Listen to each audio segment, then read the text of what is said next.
اس کی رحمت بے انتہا وسیع ہے، اس کی بارگاہ میں اللہ تعالیٰ جو ہے وہ توبہ کا دروازہ اور مغفرت کا دروازہ ہمیشہ کھلے رکھتا ہے۔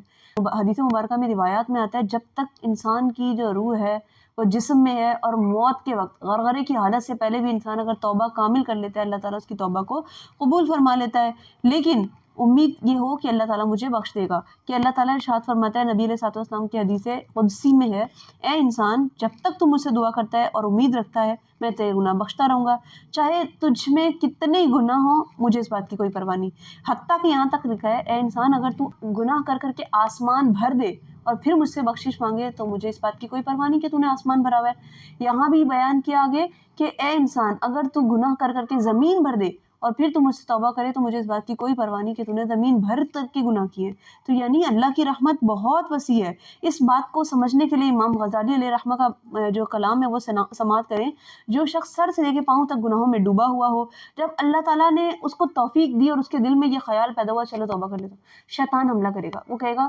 تمہاری اس گناہ کی توبہ کیسے قبول ہو سکتی ہے، تو وہ کر دیتا ہے اللہ کی رحمت سے مایوس۔ تو اس میں یہ ضروری ہے بات کہ انسان اپنے آپ سے اس صورت میں بھی مایوسی کو دور کر کے اللہ کی رحمت سے امید رکھے کہ میں تو گناہ گار ہوں، یقیناً میں نے گناہ کر کر کے اپنے نامہ اعمال کو بھر ضرور لیا ہے، لیکن میرا رب ہے اور وہ رحمت بہت وسیع ہے، میرے گناہ بہت کم ہیں، تو اللہ تعالیٰ بخش دیتا ہے۔ اس کو ہم یوں سمجھ سکتے ہیں کہ ایک انسان ہے